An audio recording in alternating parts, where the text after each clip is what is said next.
Right, let me just.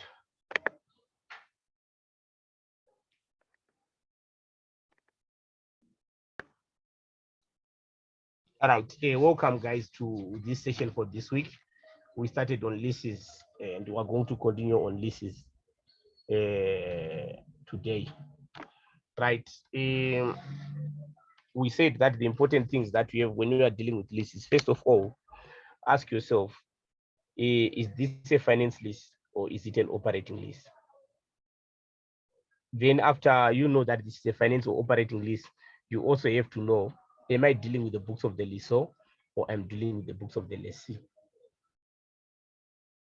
And you are going to also learn that if you are dealing with the book of the lessor, you also, if it's a finance lease, you also have to know whether it's what we call a general lease or it's what we call a manufacturing dealer lease. So there will be a little bit of differences there.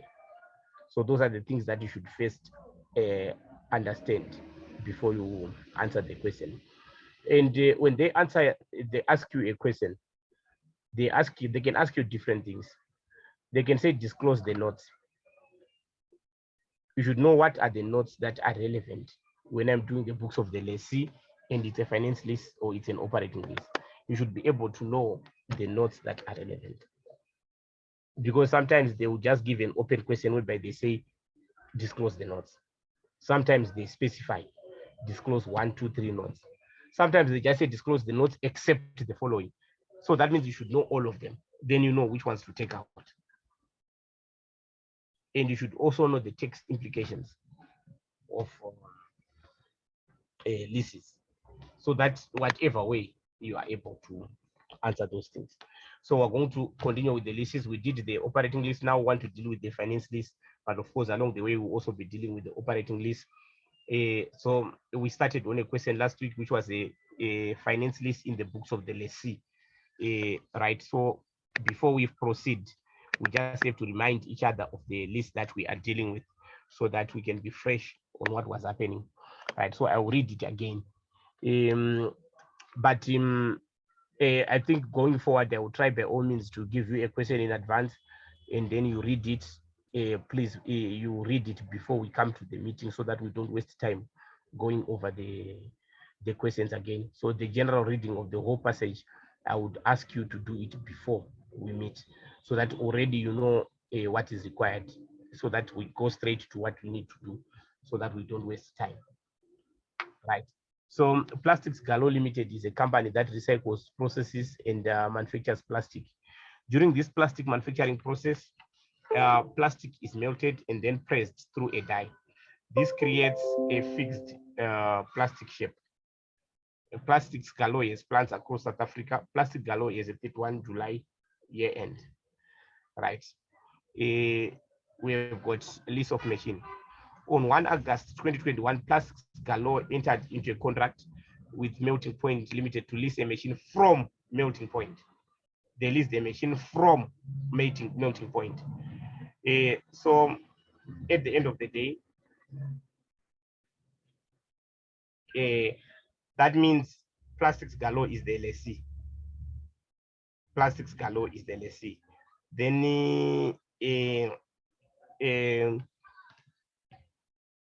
we have Melting Point is the lessor.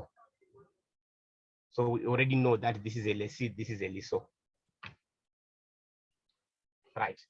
Then the contract between the two companies contains a lease in terms of IFRS 16.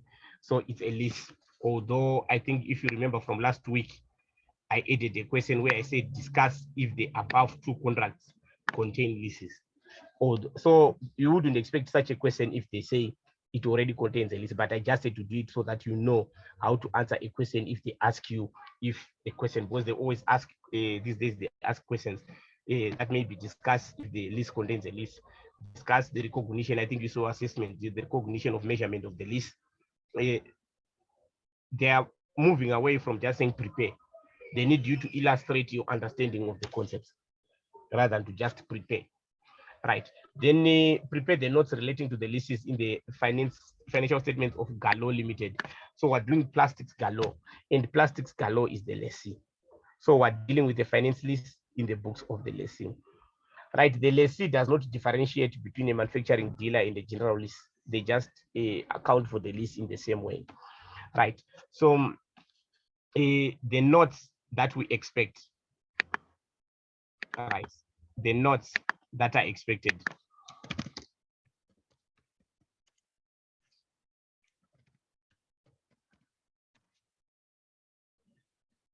Right.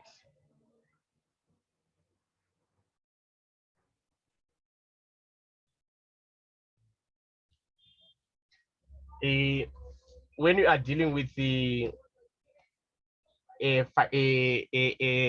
list in the books of the lessee, the following notes are expected.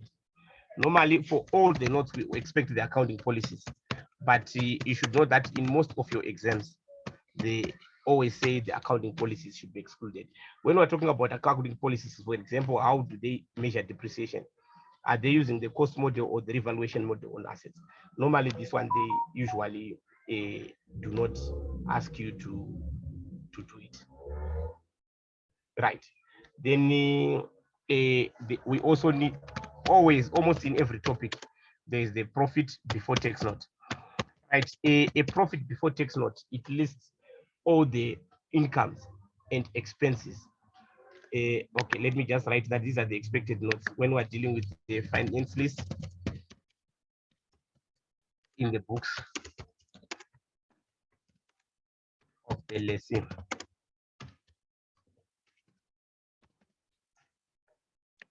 Right. Then we can also have the profit before tax, as I said, it's just a listing of all the major expenses and major incomes on the scenario. We can also have finance cost, but can also be part of profit before tax. So the finance cost, you can show it separately, or you can show it as part of the profit before tax note. And if they don't say anything, I would advise you to just show it as a as part of the profit before tax to avoid doing many notes. Right, we have our categories of financial liabilities. Goes to the list, so this is a liability. So we'll have a categories of financial liabilities. Right, we have got leases.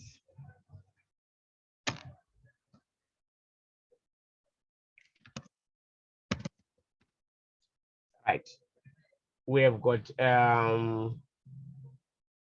we also have deferred tax, also have income tax. So usually these are the notes that you should think about when they say do the books of the lease. But in most instances, they usually require the profit before tax and the leases. Then here and there they can say the deferred tax. And you should know that the deferred tax note and if they say calculate deferred tax, those are two different questions. Prepare the deferred tax note and calculate the deferred tax are two different questions. So maybe I'll find time to show you what would you do if they say calculate deferred tax, and what will you do if they say disclose the deferred tax. So these are the notes that you already, when you get a question on a list and you are doing the books of the lessee, these are the notes that you normally have to expect. Then you just have to take out what they said you should not disclose. Like I think most probably this question we might not be able to do the accounting policies. In fact, the accounting policy I don't even waste time doing them because I know that it's very rare for you to ask for that. You can just check in your study guide. Then the income tax, you might find that it's not possible also to do it. We might not have been given the other profit and stuff like that. So when we are just dealing with expenses, it won't make sense to do the income tax note. Right? But we can do the deferred tax, we can do the leases, we can do the categories of financial liability, we can do the profit before tax or the finance cost. We can deal with all those notes. So those are the things that we shall be dealing with. Right. Any questions before I proceed?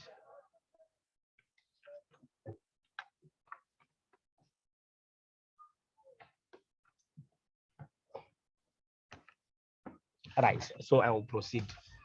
So these are the notes that we are expecting. Right. First of all, before I go to the answer, let us remind each other of what we did last week. Now, when we want to disclose the profit, the notes, let me just go through the first list. Right. So they entered into this list, and in this list, the fair value of the machine was 1590. We said that first of all, you have to calculate the interest rate implicit in the list. Right. When you calculate the interest rate implicit in the list, just a reminder of what we did last week, so that you get to understand what we are doing. We have to calculate the interest rate implicit in the list. The interest rate implicit in the list will be the one that will be used to calculate the lease liability. And for you to do that, we said you need the present value. The present value is the fair value of the asset plus any direct costs incurred by the lessor. I put lessor in bold, although we're doing the books of the lessee. The PV would include the fair value of asset or the cash price of. When we say fair value, they can sometimes say the cash price plus any direct cost incurred by the lessor. You can have maybe legal fees, commission, and stuff like that. And the PMT is the installment. The FV is the guaranteed plus the unguaranteed residual value. The guaranteed is the one that we, the lessee, is guaranteed. The unguaranteed is by third parties. Right. N is the number of periods. So you could find that in this case, they were paying biannually. So we had to multiply by 2. It was 4 years by 2. Then our I is the interest rate implicit in the lease, which we had to calculate, and we found it to be 5.85%. Per annum, it was 11%. That was the interest rate implicit in the lease. Right, to just get into the question, for us to find the fair value, it was given here. The costs incurred by the lessor, we're told that Melting Point paid 10,000 commission to best brokers for drawing up the lease agreement. That was the direct cost paid by the lessee. Our PMT, it was the installment here. Our N, the lease term was 4 years, but they were paying biannually. So biannually, that means twice a year. So we say 4 by 2. Then our FV was the guaranteed plus the unguaranteed residual value. That was the 40 plus the 20. Right. So we then found the what? Our interest rate implicit in the lease. Right. After finding your interest rate implicit in the lease, the second stage is to calculate the lease liability. Now, to calculate your lease liability, your PMT will still be the what? The installment. But the FV, you only have to include the guaranteed residual value, because your liability as the lessee is what you have guaranteed, not what has been guaranteed by others. Right, your N remains 8.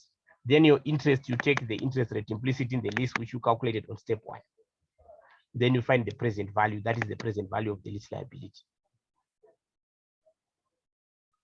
Right. So your then you also have to subtract any payments that are made before the commencement date. It might have happened that we have already paid an amount in advance, but we didn't have here. Then the third step is to determine the right of use asset. When you're determining the right of use asset, you start with the initial measurement of the lease, which is this one that we got here. Then add any direct costs paid by the lessee. We're told that Plastics Galore, they also paid what? 12,000 commission. So you add that.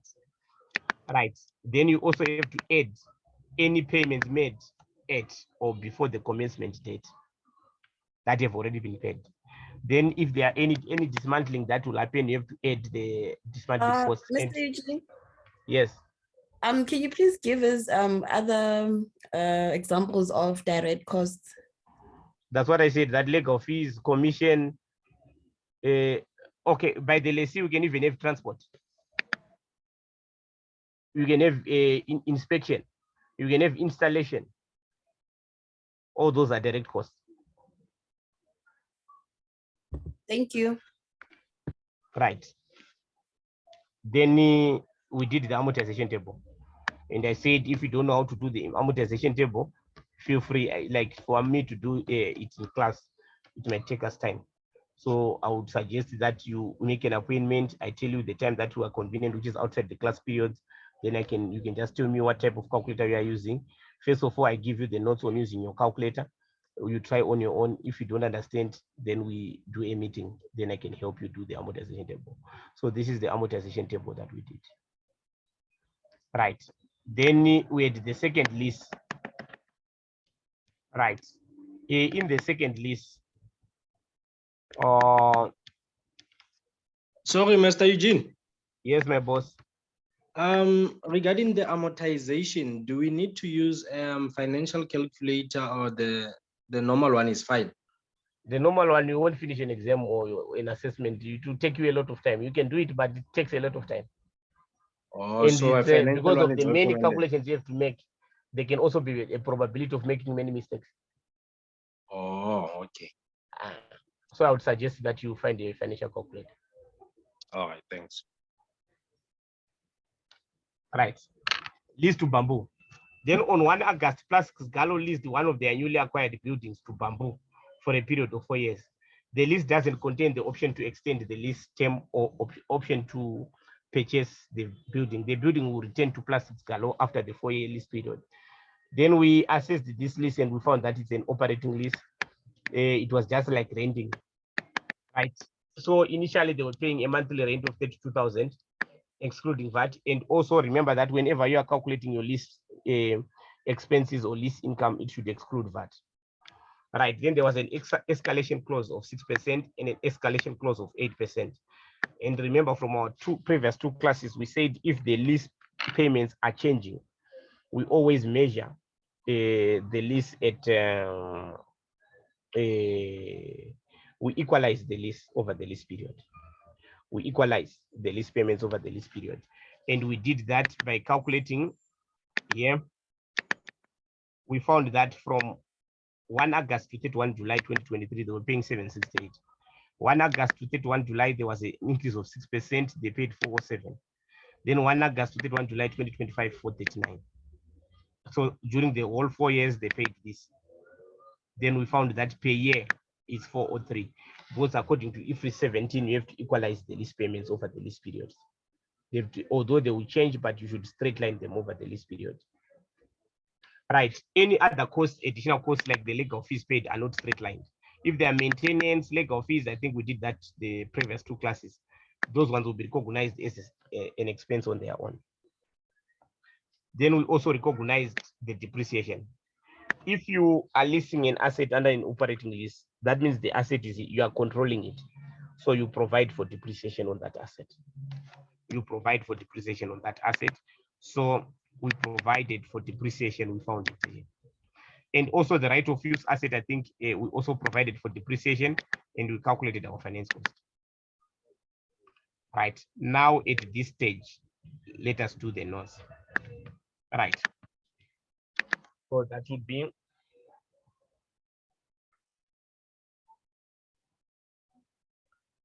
let me just,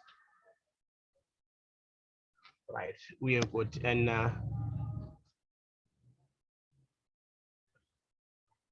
just want to make sure that I also have this paper somewhere.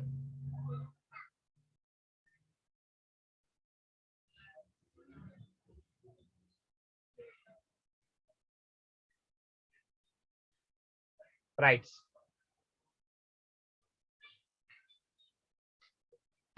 We have an extract of the notes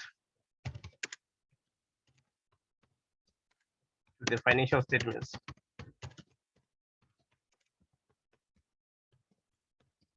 of Plastics Gallo Limited.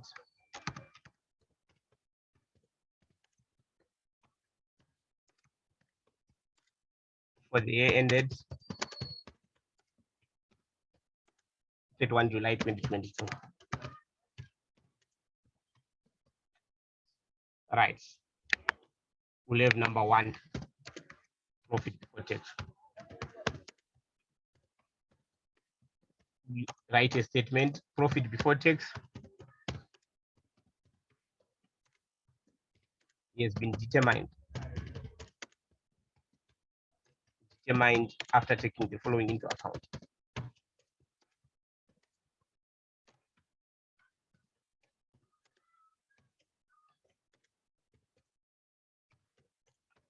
Or you can just say profit before tax includes the following.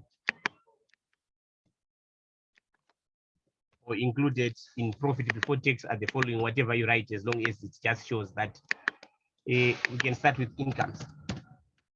Right. When you are dealing with leases, the incomes that you expect, number one, if you are the lessor and it's an operating lease, you expect operating lease income.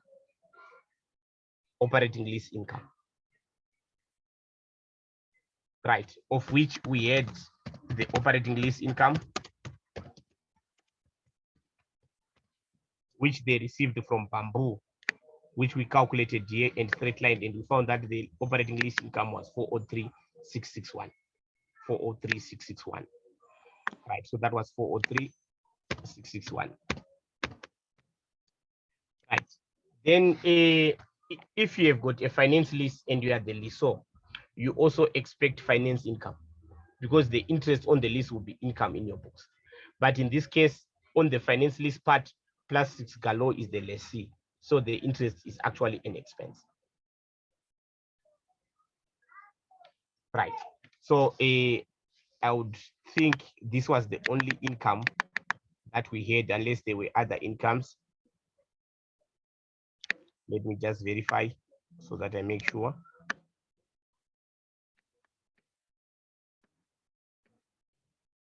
That's, I think that's all on the incomes.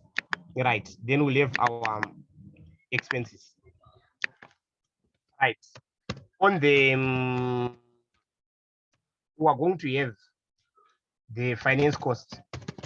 If you are the lessee, remember that you are, when it's a lease, you are sort of buying on credit.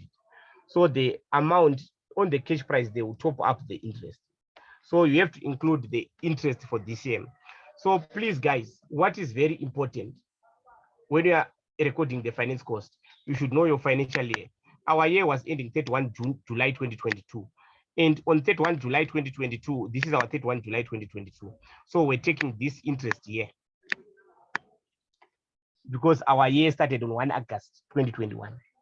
So those two are the ones that we added together to get 176,600. So you should be very careful. If we're doing the 2023 financial year, we're going to take this one. Because it's not always that they ask you the first year. They can ask you 2023, they can ask you 2024. So we have to take the interest that falls within those financial years according to this date. Right. So in this case, it was 176,600.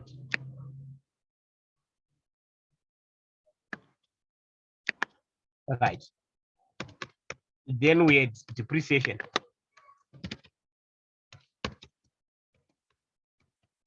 Right. Now your depreciation, remember that first of all, on the right of use asset, if it's a finance lease and you are the lessee, you control the asset.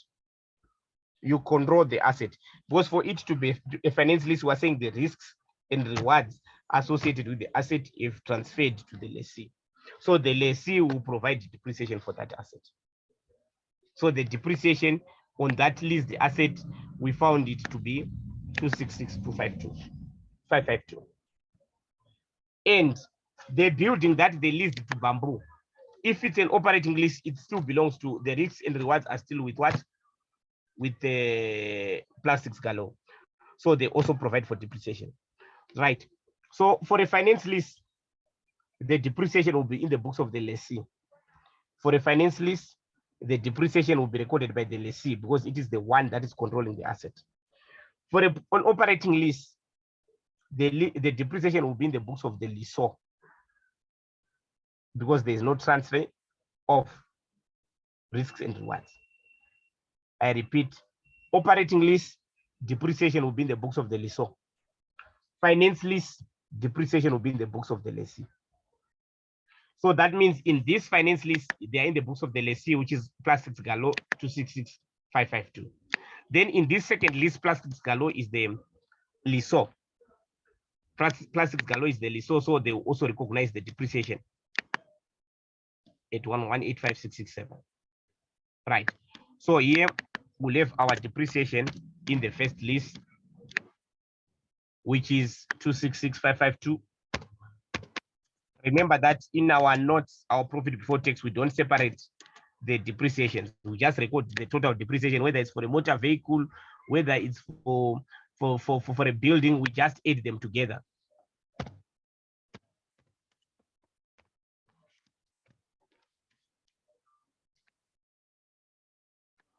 What do we get?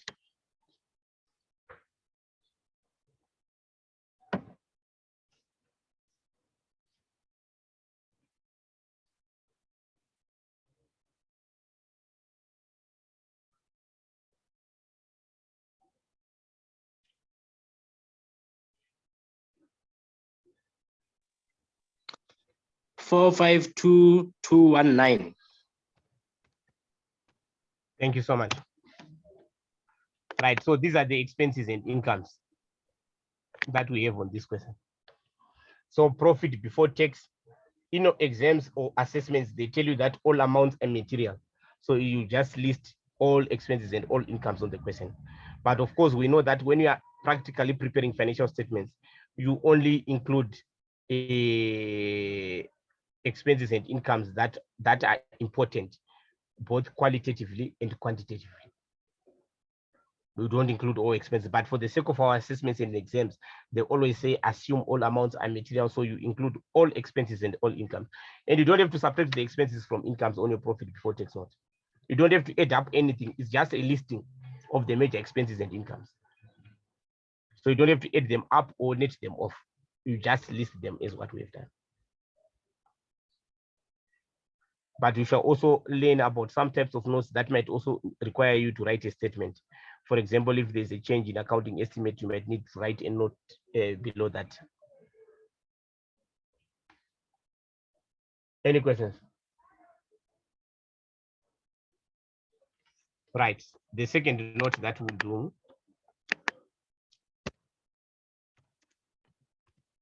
leases.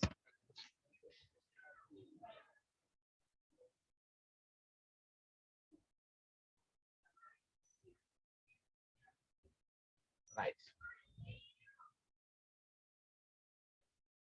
Right. Our leases is made up of 3 parts. Leases is made up of 3 parts.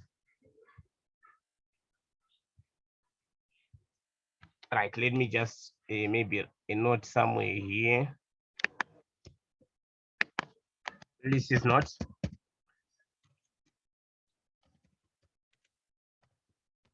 So it is made up of 3 parts.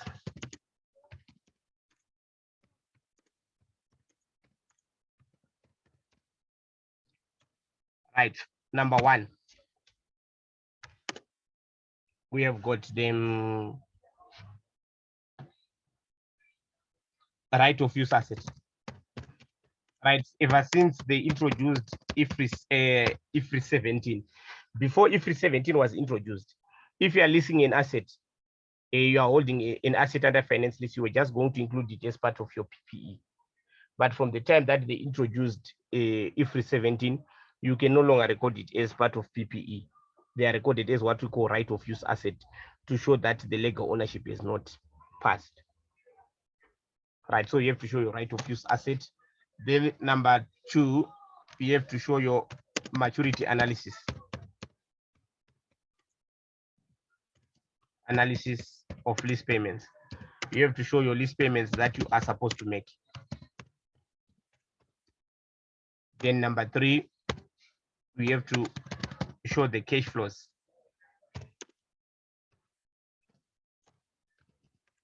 Paid towards leases. Right, you should know that these payments are in the current year.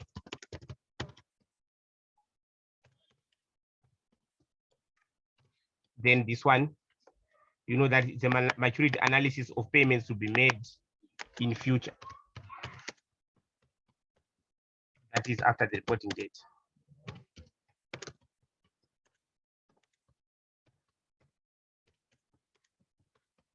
So the maturity analysis are the payments that are to be made in future. Cash flows are the payments that were made during the current year. So these are the 3 things that you should present under the leases note. Right. Your right of use asset is just like a normal PPE. You start with the carrying amount at the beginning of the year. you record the changes that happened in the year, maybe additions, depreciation, impairment, if they are there. Right. So let me do the right of use asset here.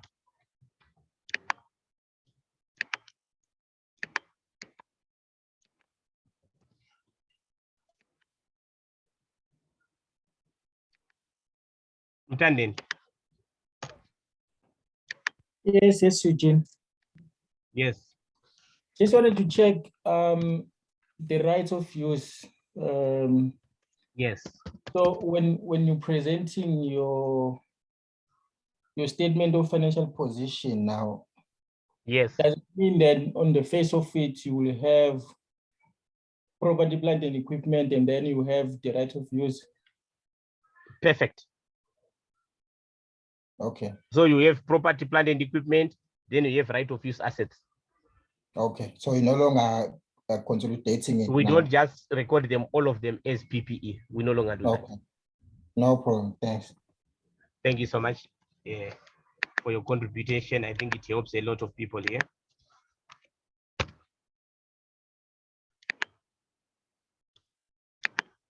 Right.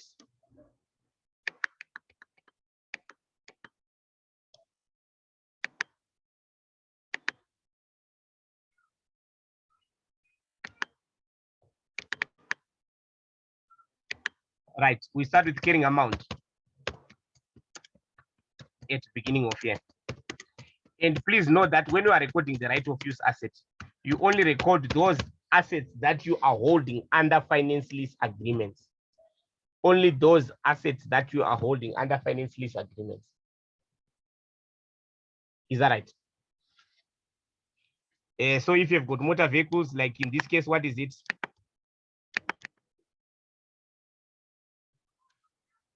Machine. So you can say machinery.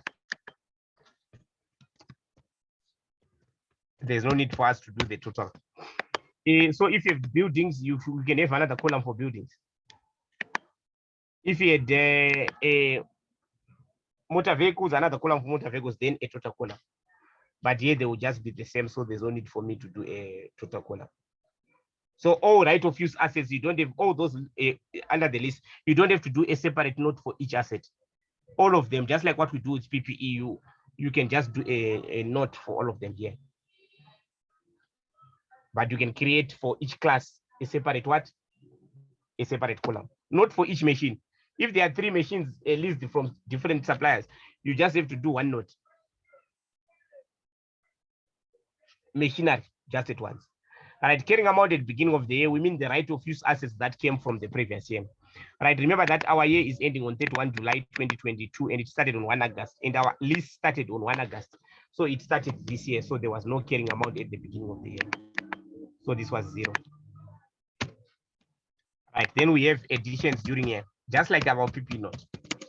Right, additions during the year, you record them at the present value. In fact, the right of use asset amount that you calculated. So that is the right of use asset, that amount that we calculated here on the 3rd step. Our 3rd step, whereby we took the present value of the lease liability, and then we added the direct cost. That is our amount that we record as the additions. That's the right of use asset. Your step 3 there. So you will refer to your step 3. Right. Then you subtract your depreciation during year.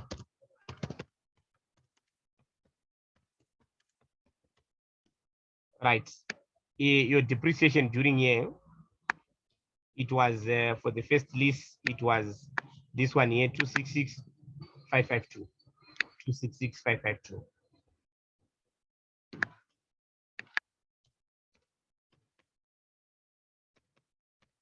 Right. If there is impairment, you also record impairment. Then we get our carrying amount at end of year.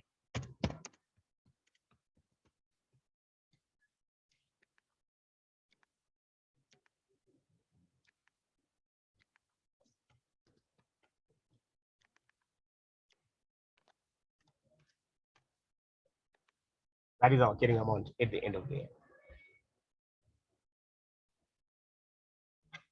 Right. Then That's the first part.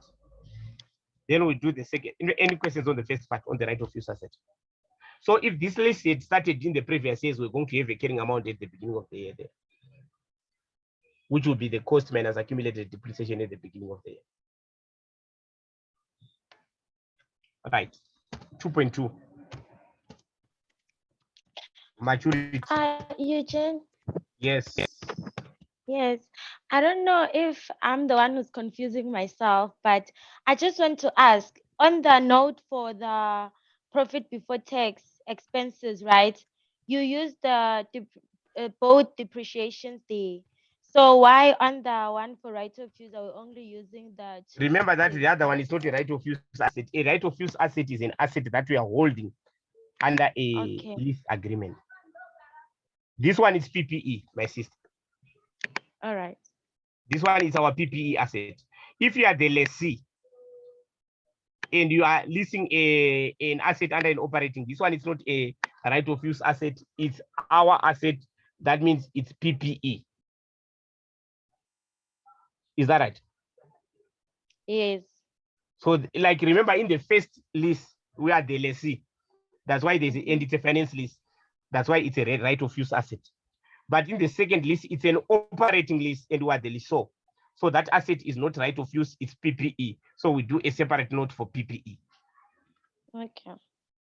Actually, thank you very much because I was going to leave it. It had passed me. So I was going to do all the notes and leave that out the PPE. Thank you so much. Right. So the right of use assets are those assets that you are holding under finance lease agreements and you are the lessee. So right of use, that means you are the lessee and the lease is a finance lease. You are the lessee and the lease is a finance lease. That's when you record the right of use asset. That is number one, it should be finance lease. Number two, you are the lessee. That's where there is a right of use asset in your books. It's a finance lease, you are the lessee. Now the second lease, remember, it's not a finance lease, it's an operating lease. So there's no right of use asset.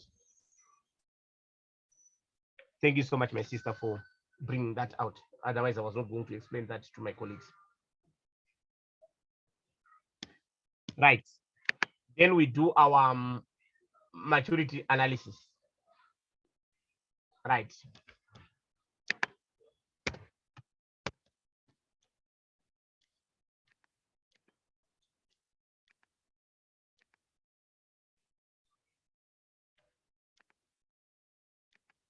My 2022 is the financial year that we are preparing these statements. Right. Here, I want you to follow me. My friends, your maturity analysis refers to all the payments that you are going to make in the future towards the lease. So it doesn't look at what has already happened. It looks at what will be paid in future. Right. Future lease payments.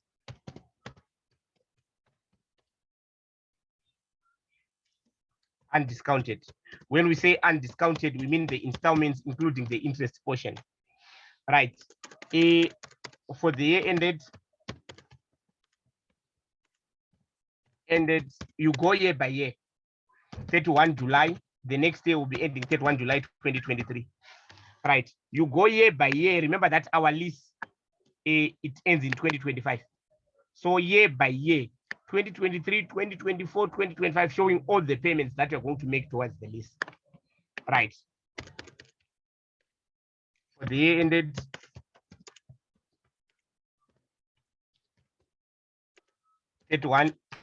July 2024.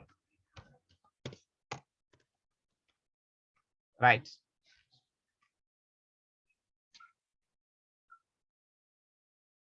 Then we have for the year ended,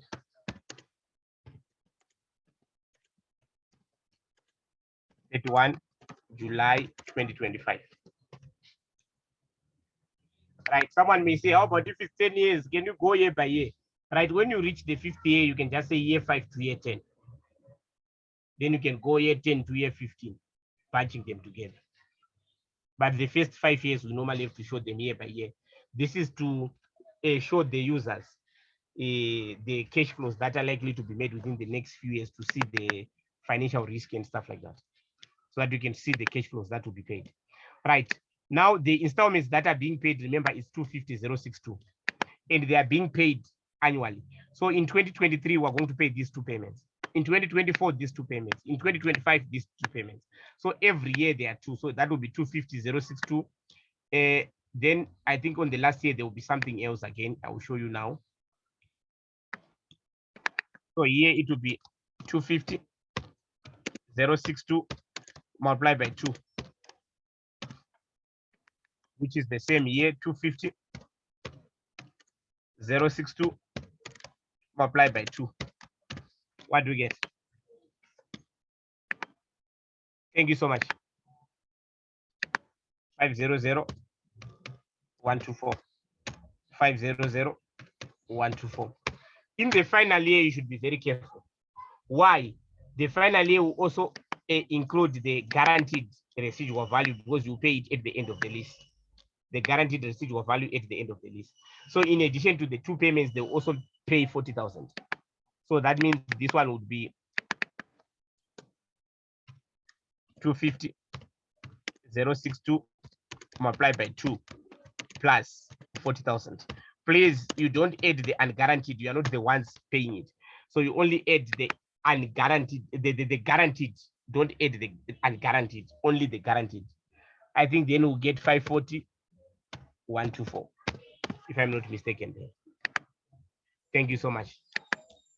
Right, so these are the payments that we're going to make over the lease term. These are the payments that we expect to make over the lease term. Right, then you find the total. That will be the total future lease payments. So these are the payments that you are going to be making, which will be what?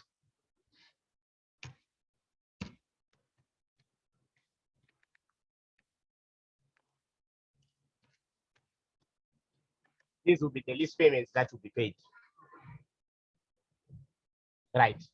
But remember, these payments that you'll be paying, you'll be paying towards the lease liability and also paying interest. A lease, it means you are paying on credit and you are paying over a period of time. Because of that, the lessor will charge you interest.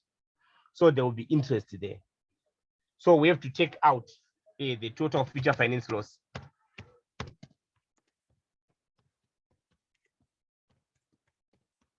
Why? Because they are not yet owing. Remember, interest is a function of time. Interest is a function of time. So you can't owe interest for next year now. If you lend me money today, 100,000, what, and we agree that it's 10% per annum. Today, what I owe you is 100,000. Even if we say, okay, I'll pay you after 4 years, I'll be paying you interest of 10% per annum. I don't owe you the 10% as yet. If I decide to give you your money today, I'll just give you 100,000. The future interest is not yet a liability as it stands. So these future payments, they include future interest. So that future interest is not yet a liability. So we have to take it out. That future interest, you can get it from your amortization table. Oh, this is future interest. All right, let me put a line. This one is the end of the current year. Remember what the future ones are these ones. So we're saying, oh, this interest here is what? And it's not yet a liability. So we can say total future finance cost. But I'll show you how to quickly do it if you're in the exam or we are writing a test. Right, our total future finance cost will add 73,964 plus 63,658 plus 52,748 plus 41. I'm just taking that interest after the current year, 201 plus 28 977 plus 16,038. I want you to see something, my friends. I jumped these two. Why? Because these ones have already been paid. They are not future finance costs. They have already been paid during the current year. All right, so what do we get here? That's our future finance cost.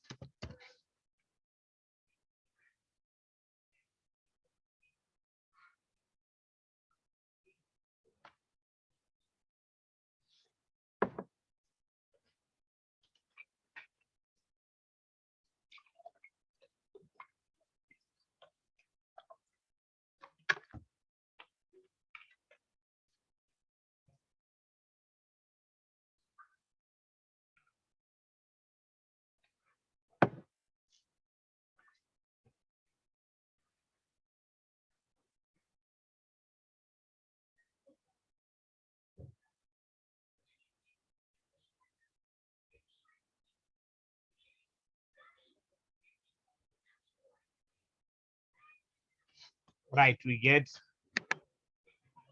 276,586. Thank you so much, guys. I had not seen it. 276,586. Right, so that would be the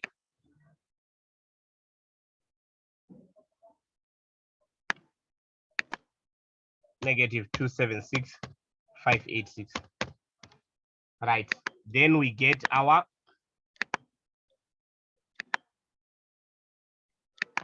lease liability.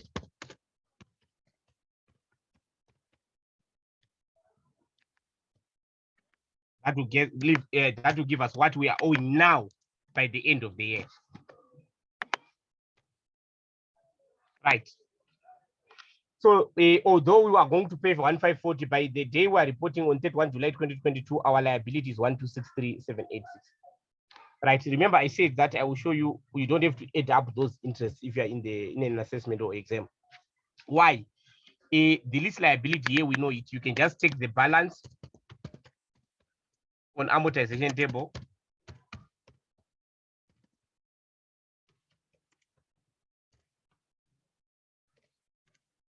on reporting date.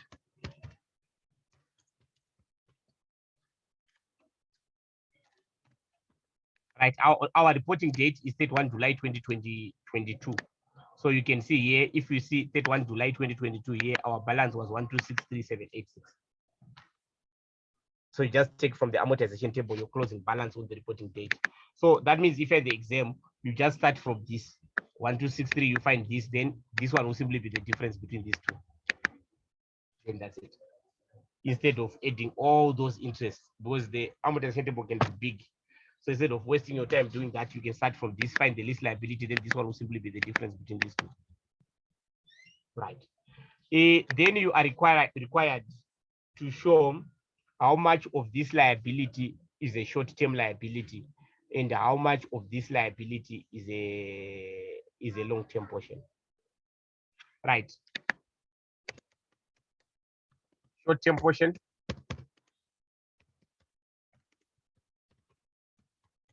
presented under current liabilities.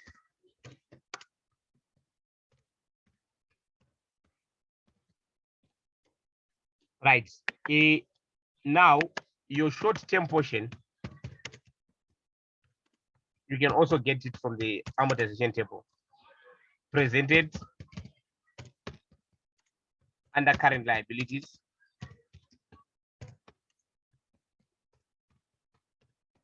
Right. When we say short-term portion, we mean the liabilities that towards the lease that you are going to pay in the next 12 months.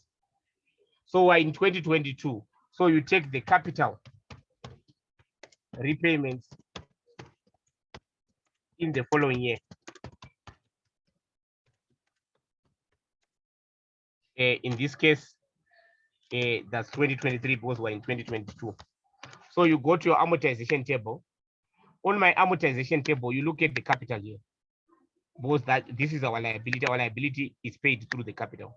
So in 2023, these are the two that we're going to pay. Remember that this is 2023, the year 2023. We're going to make two payments, and they're going to make these two payments towards the capital. Those will be the short-term portion, and these ones that will be paid after a year from 2024 going onwards. That's more than a year. That's the non-current. So the current portion are the capital repayments that are to be paid within 12 months. That means within the next year. So if the installments are biannual, you should remember that you should take 2. If they are quarterly, you take 4. If they were annually, it was going to be one amount. So that means in this case, because they are biannually, we've got these 2. One that will be paid on 31 January 2023 after 6 months, and another one that will be paid on 31 July 2023 after a year. So you take these 2 here. Those will be your current liabilities. So that will be 176,098, 176,098 plus your the other one is 186,404, 186,404. All right, thank you so much. We get 362,502, 362,502. Right, so this is 362,502. Right, then we have our long-term portion presented under non-current liabilities. Right, our long-term portion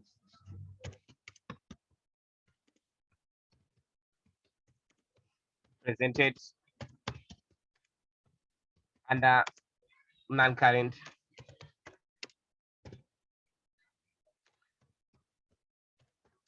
liabilities.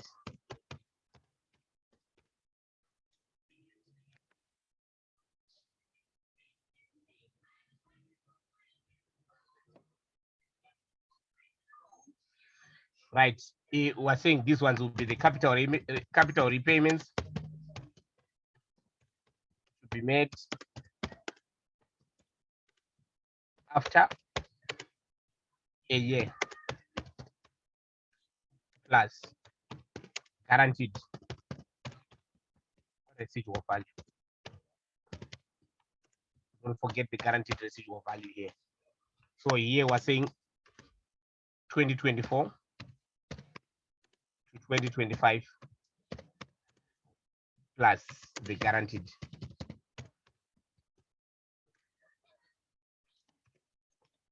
Right, so that means we're going to take this one here plus this guaranteed 40,000. So it's say 52,748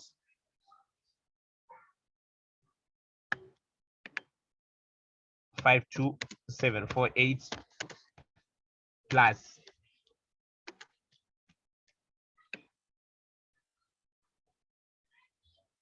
41201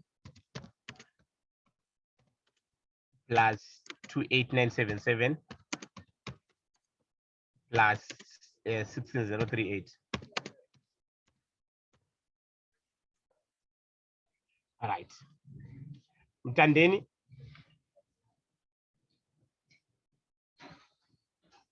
Yeah, yes, Eugene. Yes, my boss. Can you just go down a little bit? I want to see something because my question is based on. Yeah, I'm going there. I'm here. Plus the 40,000. So shouldn't that be the capital portion? The what? The numbers that you're writing, I think you're writing. Yeah, it's the capital. I'm not taking the capital. You're taking the interest. Oh. Thank you so much. Thank you so much. I thought I was taking the capital there. Yeah. Thank you so much, Mtandeni.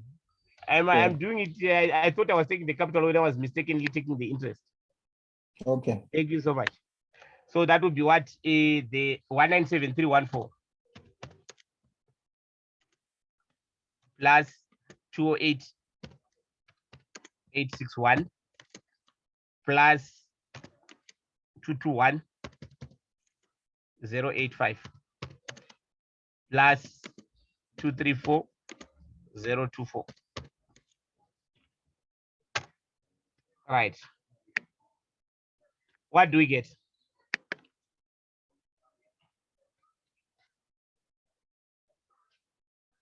I'll also show you the shorter way. We don't have to do even this calculation here, but I'm just showing you where it comes from so that you know it. But after explaining, then I'll show you where it comes from. 901284. Right, you should see that this figure, you can also get it from your amortization table. Where in 2022, you just have to take the balance for 2023. This balance for 2023. So in an exam scenario, I was just showing you the calculation so that we know where it comes from. These are the capital repayments that we make in future. But in your amortization table, that amount is already represented here by the closing balance on 31 July 2023. Right. So here you can, I would say, so there's just a one rand difference because of the rounding off that might have happened along the way. So here I can just show you that is the balance at the end of next year.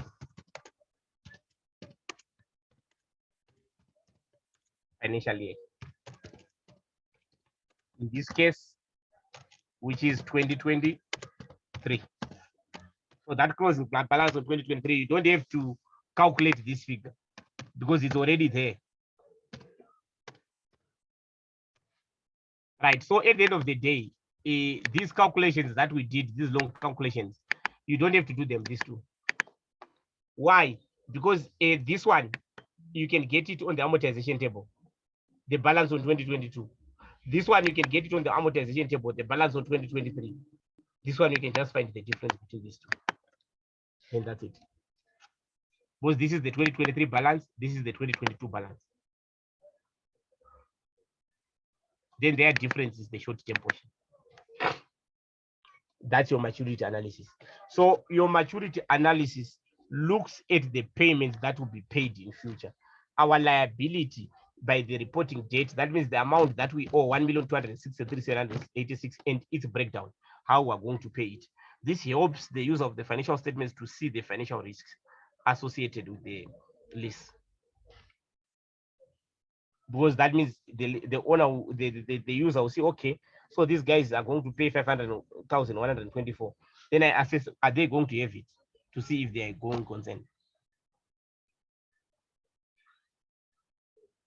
Any questions there? Right. Then the third part, remember we said there are three. Total cash outflows relating to leases.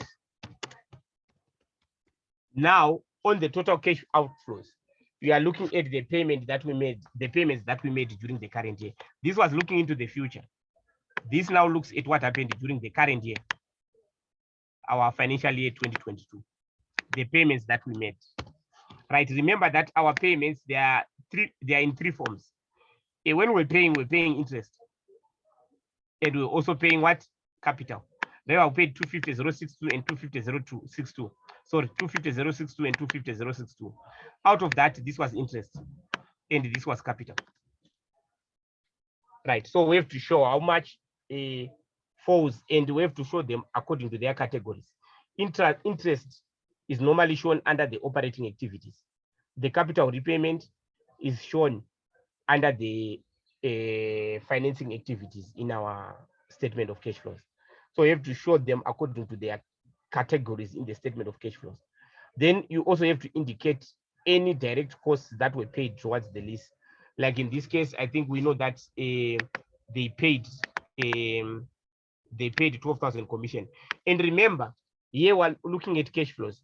So if this commission had not yet been paid, if they maybe they were charged 12,000, but they've not, and they say they have not yet paid it, that will not be recorded under the cash flows. On the cash flows, we're only interested in payments that were made during the current year. Payments. So if additional costs were not paid, don't show them. Right. So you subdivide them into those that are presented under financing activities and those that are presented under okay, so we'll have presented under financing activities.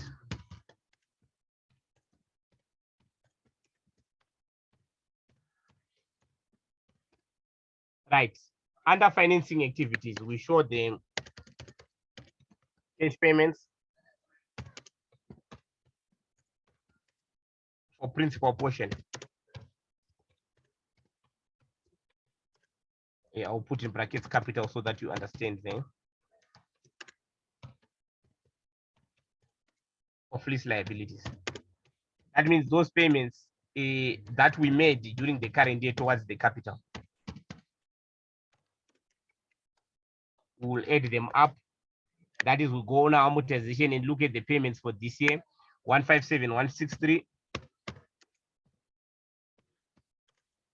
plus 166,361. So here I just took these ones, my friends. These capital repayments during the current financial year. You add them together. If the lease payments were annually, it will just be one. Right. What do you get?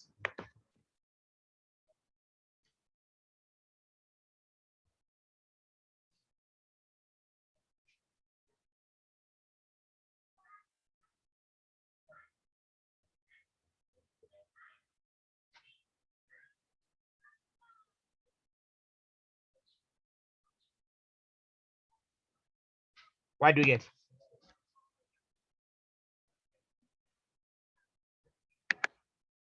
Three two three five two four.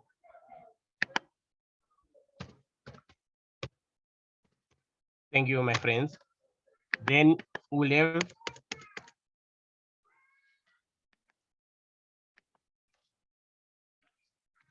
presented under operating activities.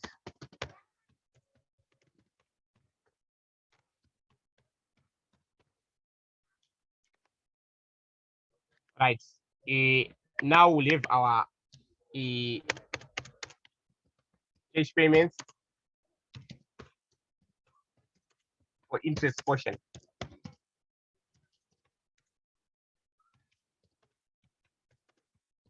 Of lease liabilities.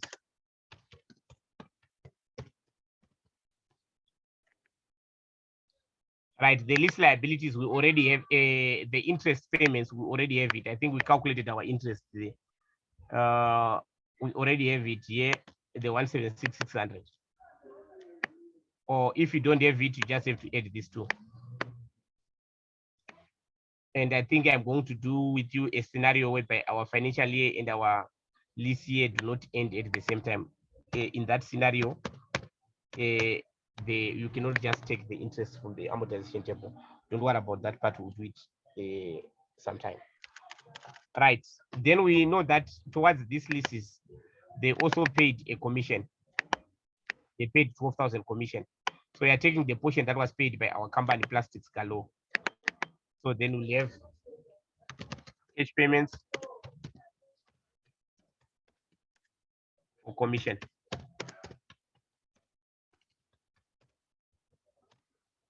$4,000. So if they paid legal fees, you also add there.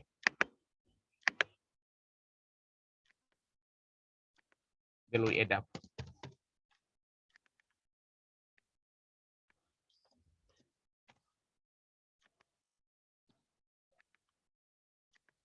Will be our total cash outflow relating to leases.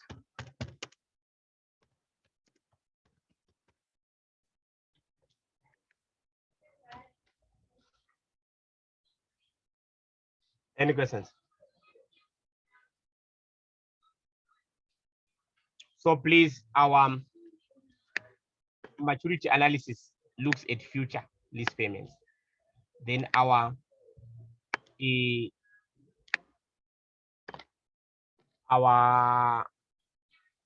total cash outflows looks at the cash flows that were paid during the year. Right.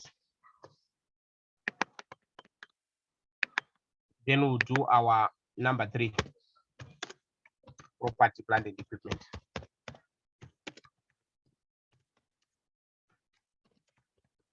So when we are doing leases,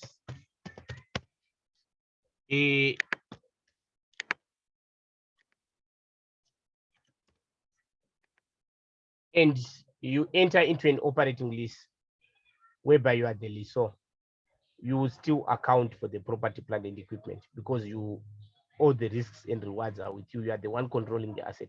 Remember, from the definition of an asset, it's a present economic resource that is controlled by the entity.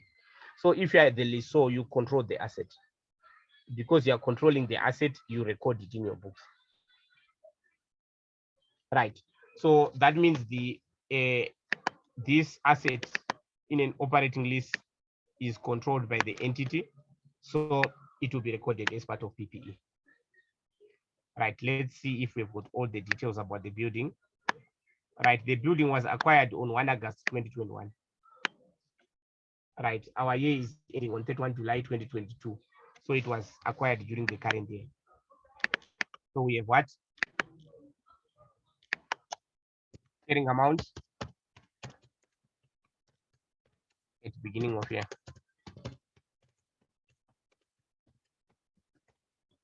Right, let me just add another column. I might need to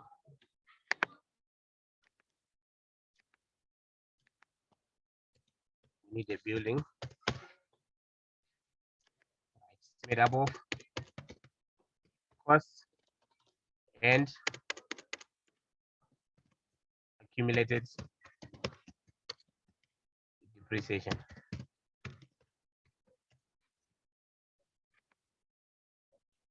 Right.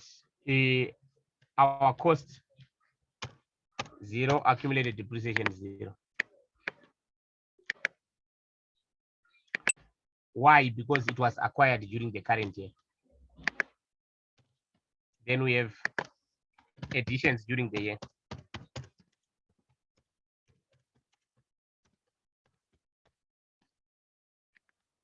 They bought that asset for 2,785,000. 2,785,000. Then my sister, who was asking that other time, then we'll have the depreciation for the year.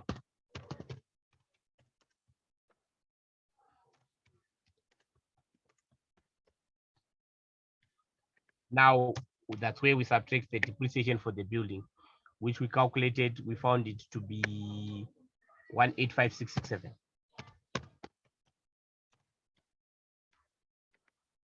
Thank you so much. Right. Then we get our carrying amount at end of year.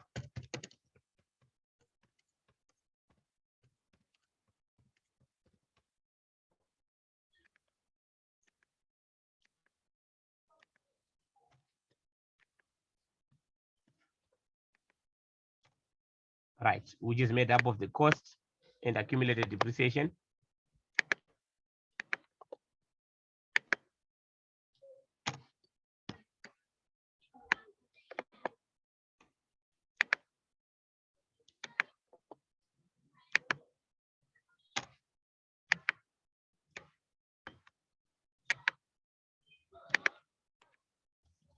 That's our property, plant, and equipment.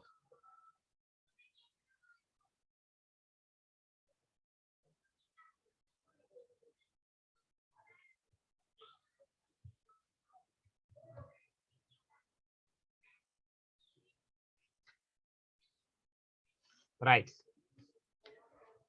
Any questions?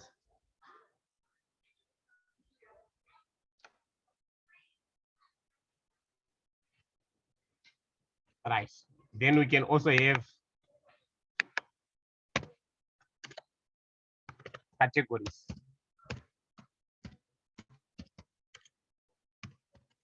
Financial liabilities.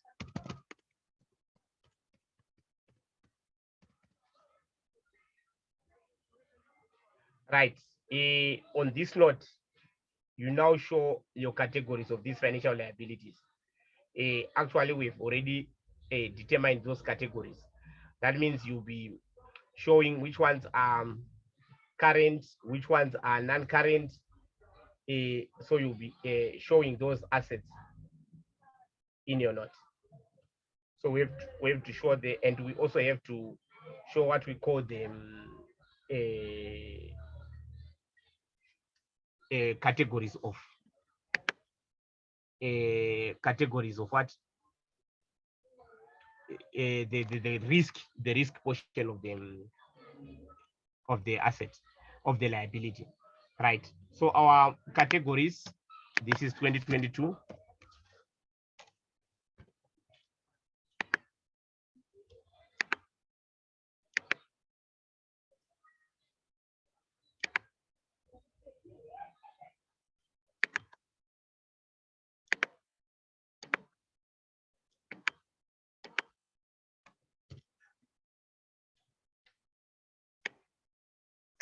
Right, we have got the non-current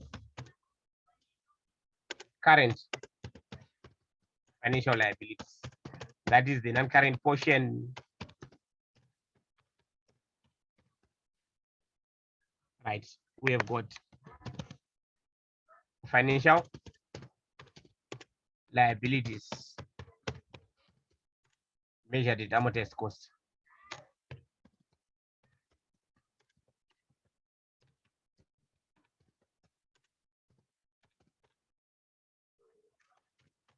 So this can include debentures. We can also have convertible instruments and stuff like that. We can have loans, right? So here we've got a finance lease liability.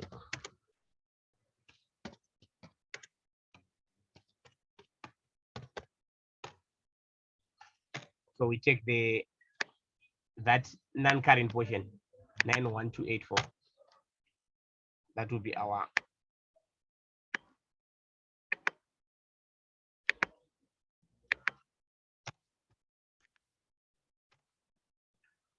right.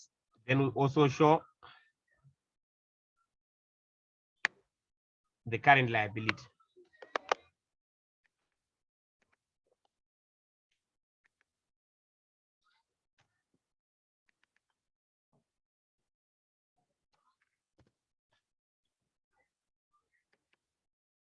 Now we take the current portion of our lease liability, the short-term portion. So we have already done that, so it will be very easy to do this note. Right. So it will just be your list of liabilities.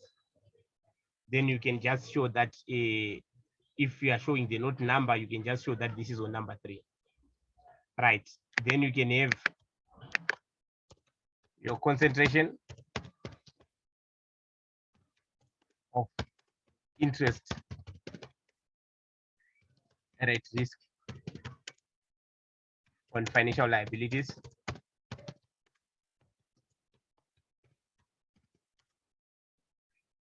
Measured at amortized cost. Right. What is the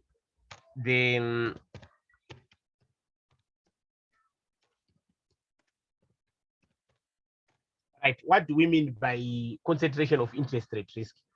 Right. We see what is the possibility that the interest rate on the liability that we have can change, and then it can go up, and then you will have risk.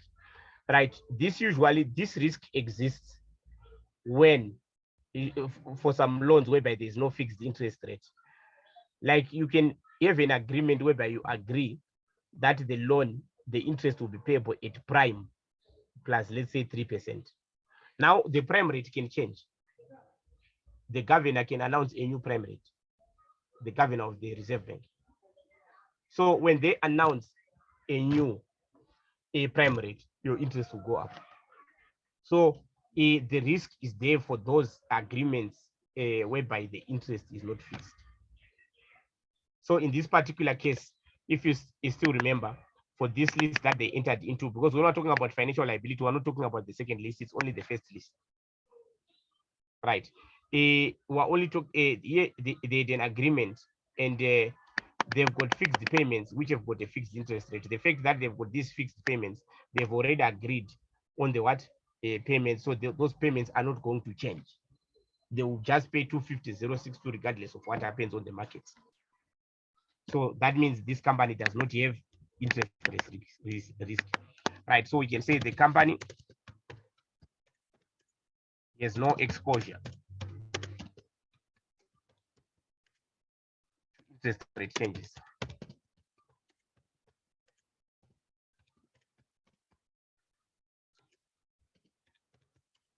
Regard to the loan, to the lease liability.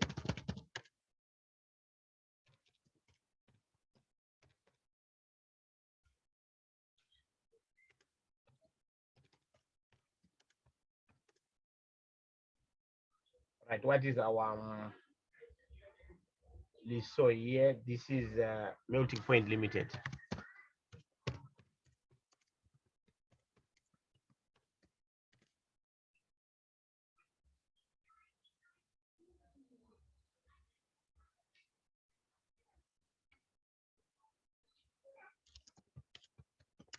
At the reporting date, as the interest rate,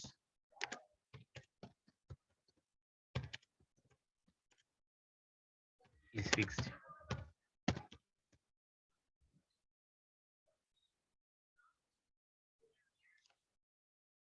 Right.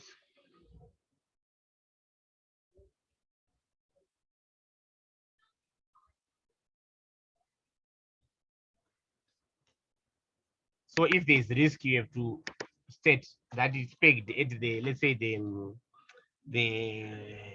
the prime plus. So if the prime rate changes, there can be changes in the interest that has to be paid.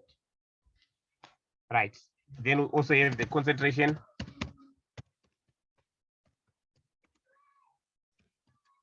of the company.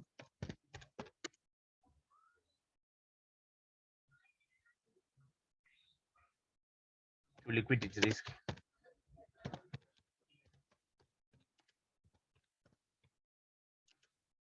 Financial liabilities. And when we are talking about liquidity risk, this is the risk that payments might affect your cash flows. So when we're talking about the liquidity risk, we're talking about the cash flows that you're going to pay in future. Right. The exposure of the company, financial liabilities,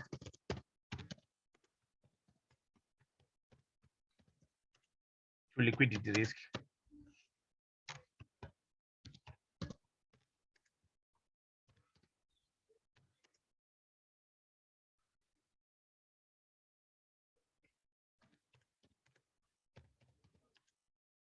And the contractual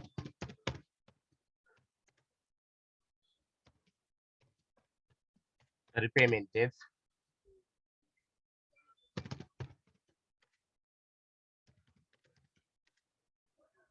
are as follows.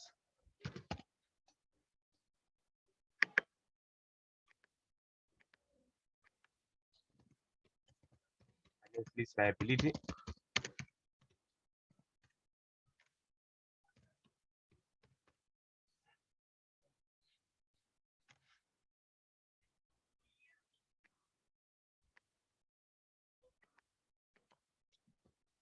right? You have to show your payments that will be made.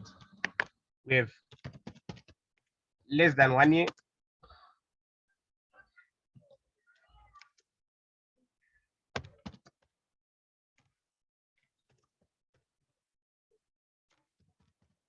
between 1 and 2 years,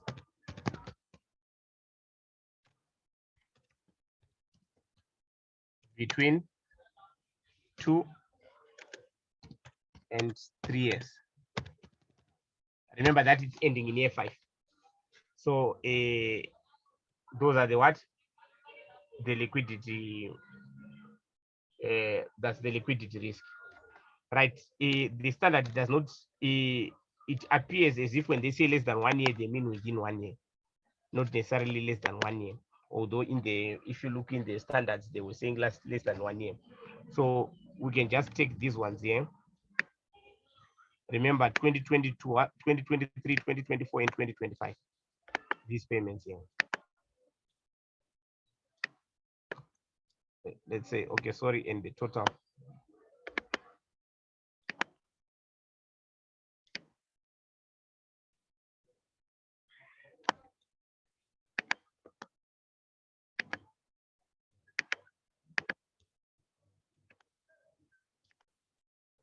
So this has been subject to different interpretation. Some they take it when it's less than 1 year, they just take it as less than 1 year. But most when they say less than 1 year, they take the one for 1 year. So I'll just verify the approach that the current assessors are taking. Because if it's less than 1 year, if they are taking the less than 1 year as it is in English, this was going to be one payment, because the other one that will be made on July will be after 1 year. It will go in 1 and 2 years. So I'll just verify that and make sure that I confirm that part. All right. Right. Then if you have to also write how they are managing the risk, but we're not given anything to write that. How they manage liquidity risk. So in some questions, they can tell you how they are going to manage the liquidity risk. If they tell you, you have to state their policy in terms of managing liquidity risk. Right. So let me just give you an example. Not relevant. Let me just mention that it's not relevant in this case, as we're not told liquidity management.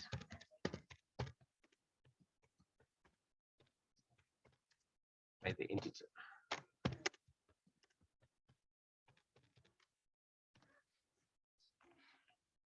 Right.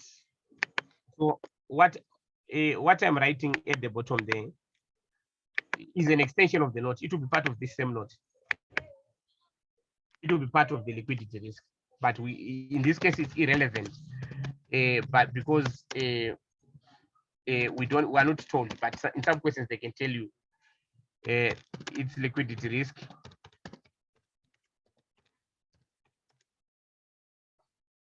Through ensuring that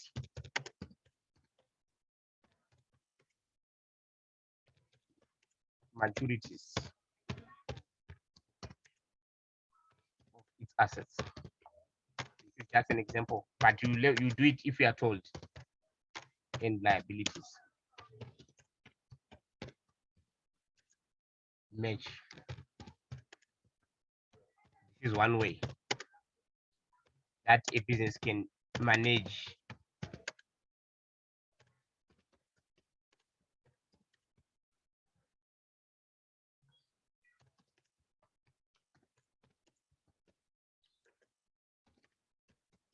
so you'll be showing that they are properly managing their liquidity risk, so they will not default.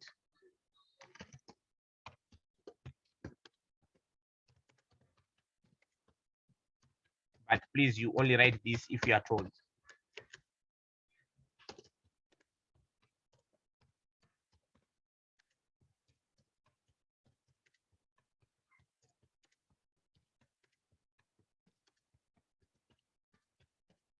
This is an example.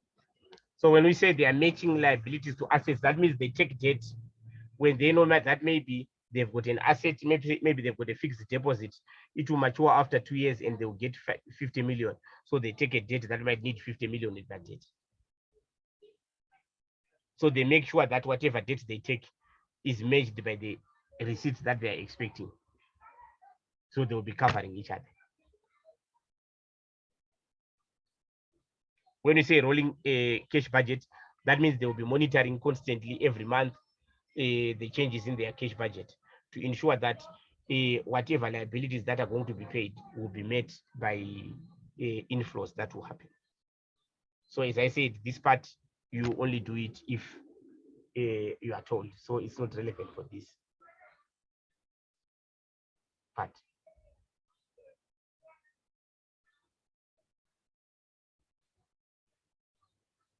All right, any questions?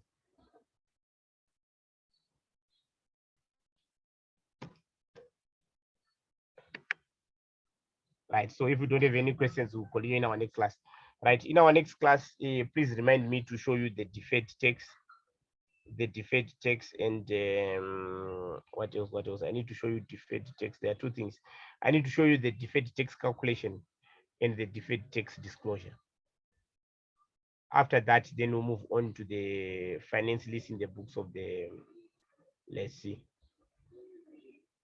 Next week, I would like to do the maybe at least one, either general list or a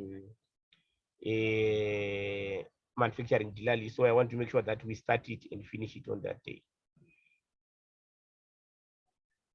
And I will tell you if I'm going to organize an additional class along the, I just want us to push a little bit along the, it's not guaranteed, but it might be there along the weekend.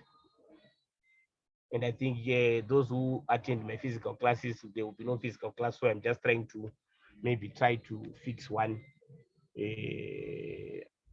online class so that we can be able to push. But it's subject to confirmation. Right. Thank you so much, guys. God bless you richly. I urge you that every week review the work that we have done and test yourself. Check, there are many questions there that are on that sheet that we're using. I'm not going to do all of them. Go and find another finance list in the books of the lessee and see if you can be able to apply what we said. Please practice. Practice and know your theory. As you saw in your assessment, they can ask theory without saying prepare this. Thank you so much. God bless you richly, and I wish you all the best.